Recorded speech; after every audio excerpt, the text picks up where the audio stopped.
Dhaggeeffattoota keenya amma immoo qophii ijoo guyyaa har'aatti dhiyaanneerra. Guyyaa kaleessaa marii nagaa waraana bilisummaa Oromoo fi mootummaa Itoophiyaa gidduutti godhamu ilaalchisee odeeffannoon adda addaa miidiyaa hawaasaa gubbaa ba'aniiru. Kanneen keessaa tokko ammoo ajajaan waraana bilisummaa Oromoo Kumsaa Dirribaa yookaan Jaalmarroo bakka mariin qaamolee lamaanitti gaggeeffamutti xiyyaaraan balali'uudha. Waggoota 4 oliif kutaalee Oromiyaa adda addaa keessatti waraana bilisummaa Oromoo fi mootummaa Itoophiyaa gidduutti waraana gaggeeffamaa jiruun uummatni godinaalee adda addaa rakkoo fi dararaa hedduuf saaxilamanii jiru. Duulli mootummaan sochii hidhattootaa kanatti xumura gochuuf yeroo adda addaa gaggeessaa tures dararaa lammiilee ammeessuu malee bu'aa hedame hin fidne. Ebila darbee ministeerri muummee Abiy rakkoo kana mariin furuuf qophiin raawwachuu wayita himan gammachuun simataman. Bakka buutotni waraana bilisummaa Oromoo fi mootummaa Taanzaaniyaa odola Zaanzibaaritti mariin jalqabaa ji'a caamsaa keessa gaggeessan wal hubannaa uumuun marii marsaa biraafis haala mijeessuun xumuramuu qaamoleen lamaan ibsanii turani. Amma mariin kun turtii ji'ootaa booda marsaa lammataan itti fufuun mirkanaa'ee jira. Waa'ee marii amma gaggeeffamaa jiru kanaa haga ammaa wanti beeknu maali? Waa'ee lakkoo hiikaa fi tasaa waliin dubbachuutti jirra. Hiika Noor. Tolee Galaanaa akkuma kaleessa marsaalee miidiyaa hawaasummaa irratti argaa turre ajajaan waraana bilisummaa Oromoo Kumsaa Dirribaa yookiin maqaa qabsoo Jaalmarroodhaan beekamu xayyaaraan gara Taanzaaniyaatti balali'uu isaanii odeeffamaa ture nus dhageenyeera. BBCnis immoo maddeen irraa akka mirkaneeffatetti dhuguma ajajaan olaanaan waraana bilisummaa Oromoo Kumsaa Dirribaa Taanzaaniyaatti argamu mariidhaa fi kan biraa wanti BBC mirkaneeffate mariin qaamolee lamaan gidduutti waraana bilisummaa Oromoo fi mootummaa Itoophiyaa gidduutti gaggeeffamu guyyootaaf kan turedha. Inni ammaa kuni qondaaltonni waraanaa gama lamaanii kan irratti argamanidha. Sana dura garuu bakka bu'oonni mootummaa Itoophiyaa fi gama waraana bilisummaa Oromootiin jiranii marii gaggeessaa akka turan gara torban tokkootii oliidha akka BBC mirkaneeffatetti. Maddeen BBC akka mirkaneessanitti qondaaltota waraanaa gidduutti mariin gaggeeffamu guyyoota muraasa gidduutti akka eegaluudha. Hanga ammaa qondaalota waraanaa gidduutti mariin hin eegalle. Gama lixaarraa waraana bilisummaa Oromoo bakka bu'uudhaan ajajaa waliigalaa waraana bilisummaa Oromoo Jaalmarroo dabalatee namoonni 4 argamaniiru. Walumaa galatti nama 6 jechuudha waraana bilisummaa Oromoo bakka bu'uudhaan qondaaltota waraanaa jechuudha kan Taanzaaniyaatti argaman. Kana booda torbee tokko booda tarii wanti haaraan akka dhaga'amuudha BBC'n kan mirkaneeffate jechuudha. Tole marii Zaanzibaaritti gaggeeffamaa tureen mootummaan Itoophiyaas waraanni bilisummaa Oromoos bakka buutota marii kanaaf hirmaatan ifa godhanii turan. Marii kanarratti marii marsaa lammataa kanarratti kan hirmaachaa jiran bakka buutota amma dura nuti beeknu moo haaraadha? Wanti beeknu maali? BBC'n waan kanarratti waan mirkaneeffate hin qabu. Akkuma beektu nammaa kun iccitii guddaadhaan kan qabamedha. Kaleessa odeeffannoon isaa baay'ee malee isaan torban tokko duraadha kan marii kana jalqabanii.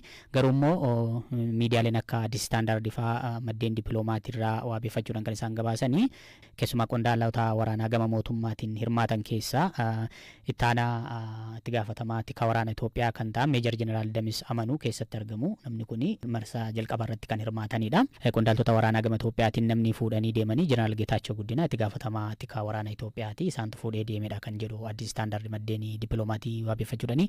Gama waraana bilisummaa Oromootiin qondaaltonni waraanaa hirmaatanii Kumsaa Dirribaa dabalatee itti gaafatamaan waraana bilisummaa Oromoo zoonii Kibbaa Gammachuu Abbooyyee fi namoonni biroos ittaanaa itti gaafatamaan isaa hirmaachuudha Addis Standard kan gabaase. Gama bakka bu'oota marii qondaaltota waraanaa kana dura hirmaatan irratti BBC'n waan mirkaneeffate hin qabu amma. Ayyee.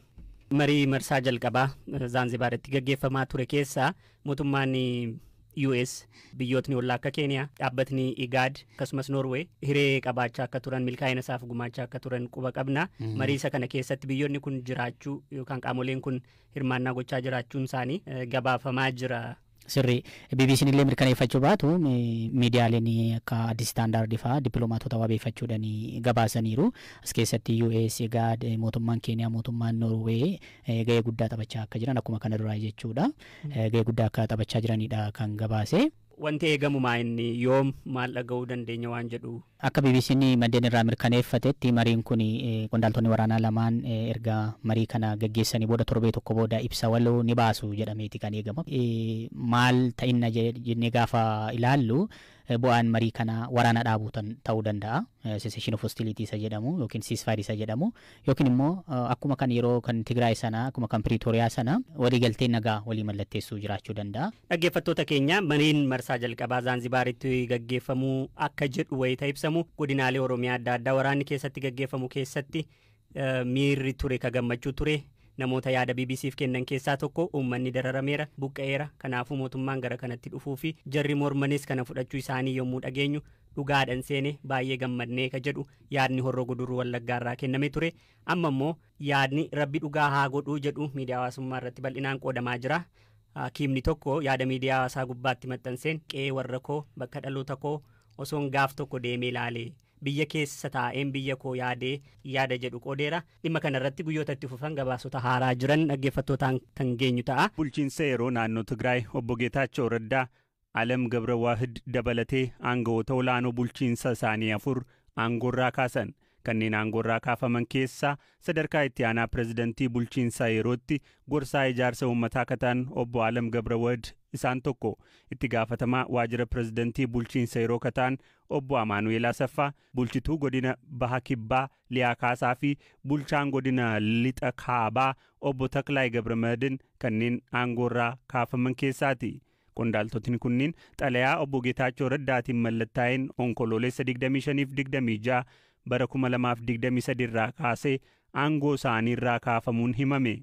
Obbo Alam Gabrawahid miseensa koree hojii raawwachiiftuu TPLF fi itti gaafatamaa waajjira paartichaa yoo ta'an obbo Amaanu'eel Asaffaa, Liyaa Kaasaaf Taklaay Gabramadin miseensota koree giddu galeessaa TPLF. Haa ta'u malee paartichi aangawoonni kunneen bulchiinsa yeroo keessaa akka ba'an taasifamuu isaanii ilaalchisee haga ammaatti ka jedhe hin jiru. Yeroo dhiwaasitti bulchiinsa yeroo fi TPLF gidduu garaagarummaan uumamee ifatti mul'ataa kan jiru fakkaata. Guyyoota muraasaan dura walgahii qondaaltotni TPLF waamanii turan pirezidantiin bulchiinsa yeroo naannoo Tigraay beekamtii isaatiin alaa akka waamame ibsuun yaa'icha bittinsuun isaanii yaadatama. Taateen kunis aangawoota olaanoo TPLF gidduutti garaagarummaa yaadaa ka uume yoo ta'u miseensi koree giddugalaa fi pirezidantiin bulchiinsa yeroo walga'ichi akka hin gaggeeffamneef tarkaanfiin fudhatan adeemsa dhaabbatichaa kan hin hordofnedha jechuun paartichi qeeqee ture. Mootummaan federaalaa fi TPLF waraana cimaa waggaa 2 gaggeeffamaa ture dhuma itti gochuuf erga waliigaltee nagaa Afrikaa Kibbaa Pretooriyaatti mallatteessanii booda obbo Geetaachoo Raddaa naannicha yeroodhaaf akka hoogganan ministeera muummee Itoophiyaa Abiyyi Ahmediin muudamuun isaanii ni yaadatama. Obbo Geetaachoon bulchiinsi yeroo baatiiwwan 9 lakkoofsisus godinaaleef aanaalee naannoo Tigraay hunda keessatti caasaa diriirfachuu akka hin dandeenye ammoo qophii ijoo guyyaa har'aatti dhiyaanneerra guyyaa kaleessaa marii nagaa waraana bilisummaa Oromoo fi mootummaa Itoophiyaa gidduutti godhamu laalchisee odeeffannoon adda addaa miidiyaa hawaasaa gubbaa ba'aniiru. Kanneen keessaa tokko ammoo ajajaan waraana bilisummaa Oromoo Kumsaa Dirribaa yookaan Jaalmarroo bakka mariin qaamolee lamaanitti gaggeeffamutti xiyyaaraan balali'uudha. Waggoota 4 oliif kutaalee Oromiyaa adda addaa keessatti waraana bilisummaa Oromoo fi mootummaa Itoophiyaa gidduutti waraana gaggeeffamaa jiruun uummatni godinaalee adda addaa rakkoo fi dararaa hedduuf saaxilamanii jiru. Duulli mootummaan sochii hidhattootaa kanatti xumura gochuuf yeroo adda addaa gaggeessaa tures dararaa lammiilee ammeessuu malee bu'aa hedame hin fidne. Ebila darbee ministeerri muummee Abiy rakkoo kana mariin furuuf qophiin raawwachuu wayita himan gammachuun simataman. Bakka buutotni waraana bilisummaa Oromoo fi mootummaa Taanzaaniyaa odola Zaanzibaaritti mariin jalqabaa ji'a caamsaa keessa gaggeessan wal hubannaa uumuun marii marsaa biraa fi haala mijeessuun xumuramuu qaamoleen lamaan ibsanii turani. Amma mariin kun turtii ji'ootaa booda marsaa lammataan itti fufuun mirkanaa'ee jira. Waa'ee marii amma gaggeeffamaa jiru kanaa haga ammaa wanti beeknu maali? Waa'ee lakkoo hiikaa fi tasaa waliin dubbachuutti jirra. Hiika Noor. Tolee Galaanaa akkuma kaleessa marsaalee miidiyaa hawaasummaa irratti argaa turre ajajaan waraana bilisummaa Oromoo Kumsaa Dirribaa yookiin maqaa qabsoo Jaalmarroodhaan beekamu xayyaaraan gara Taanzaaniyaatti balali'uu isaanii odeeffamaa ture nus dhageenyeera. BBCnis immoo maddeen irraa akka mirkaneeffatetti dhuguma ajajaan olaanaan waraana bilisummaa Oromoo Kumsaa Dirribaa Taanzaaniyaatti argamu mariidhaa fi kan biraa wanti BBC'n mirkaneeffate mariin qaamolee lamaan gidduutti waraana bilisummaa Oromoo fi mootummaa Itoophiyaa gidduutti gaggeeffamu guyyootaaf kan turedha. Inni ammaa kuni qondaaltonni waraanaa gama lamaanii kan irratti argamanidha. Sana dura garuu bakka bu'oonni mootummaa Itoophiyaa fi gama waraana bilisummaa Oromootiin jiranii marii gaggeessaa akka turan gara torban tokkootii oliidha akka BBC'n mirkaneeffatetti. Maddeen BBC'f akka mirkaneessanitti qondaaltota waraanaa gidduutti mariin gaggeeffamu guyyoota muraasa gidduutti gidduutti akka eegaluudha. Hanga ammaa qondaalota waraanaa gidduutti mariin hin eegalle.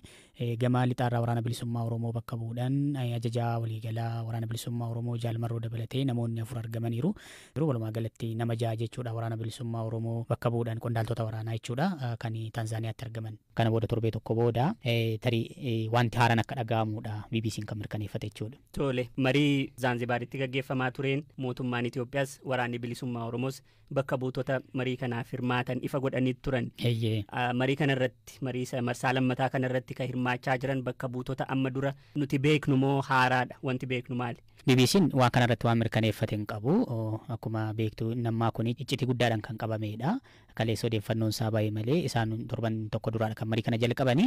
Garuu immoo miidiyaaleen akka Addis Standard fa'aa maddeen dippiloomaatiirraa waabeeffachuudhaan kan isaan gabaasanii keessumaa qondaalota waraanaa gama mootummaatiin hirmaatan keessaa itti gaafatamaa tikaa waraana Itoophiyaa kan ta'an Meejor Jeneraal Damis Amanuu keessatti argamu. Namni kun marsaa jalqabaa irratti kan hirmaatanidha. Qondaaltota waraanaa gama Itoophiyaatiin namni fuudhanii deemanii Jeneraal Geetaachoo Guddinaa itti gaafatamaa tikaa waraana Itoophiyaati. Isaantu fuudhee deemedha kan jedhu Addis Standard maddeen dippiloomatii waabeeffachuudhaani. Gama waraana bilisummaa Oromootiin qondaaltonni waraanaa hirmaatanii kumsaa dirribaa dabalatee itti gaafatamaan waraana bilisummaa Oromoo zoonii kibbaa Gammachuu Abbooyyee fi namoonni biroos itti aanaa itti gaafatamaan isaa hirmaachuudha Addis Standard kan gabaase. Gama bakka bu'oota marii qondaaltota waraanaa kana dura hirmaatan irratti BBC'n waan mirkaneeffate hin qabu amma. Marii marsaa jalqabaa Zaanzibaaritti gaggeeffamaa ture keessaa mootummaan US biyyootni ollaa akka Keeniyaa dhaabbatni IGAD akkasumas Norway hiree qabaachaa akka turan milkaa'ina isaaf gumaachaa akka turan quba qabna. Marii isa kana keessatti biyyoonni kun jiraachuu yookaan qaamoleen kun hirmaannaa gochaa jiraachuun isaanii gabaafamaa jira. Sirrii BBC'n illee mirkaneeffachuu baatu miidiyaaleen akka Addis Standard fa'aa dippiloomaatota waabeeffachuudhaan gabaasaniiru. As keessatti US, IGAD, mootummaan Keeniyaa, mootummaan Norway gahee guddaa taphachaa akka jiran akkuma kana duraa jechuudha. Gahee guddaa akka taphachaa jiranidha kan gabaase. Wanti eegamu inni yoom maal dhaga'uu dandeenya waan jedhu. Akka BBC'n maddeen irraa mirkaneeffatetti mariin kun qondaaltonni waraanaa lamaan erga marii kana gaggeessanii booda torbee tokko booda ibsa waloo ni baasu jedhameeti kan eegama.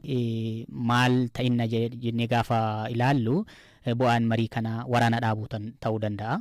Cessation of hostilities isa jedhamu yookiin ceasefire isa jedhamu yookiin immoo akkuma kan yeroo kan Tigraay sana akkuma kan Pretoria sana waliigaltee nagaa walii mallatteessuu jiraachuu danda'a. Dhaggeeffattoota keenya mariin marsaa jalqabaa Zaanzibaaritti gaggeeffamuu akka jedhu wayita ibsamu godinaalee Oromiyaa adda addaa waraanni keessatti gaggeeffamu keessatti miirri ture ka gammachuu ture. Namoota yaada BBC'f kennan keessaa tokko uummanni dararameera buqqa'eera kanaafuu mootummaan gara kanatti dhufuu fi jarri mormanis kana fudhachuu isaanii yommuu dhageenyu dhugaadhaan seene baay'ee gammadnee ka jedhu yaadni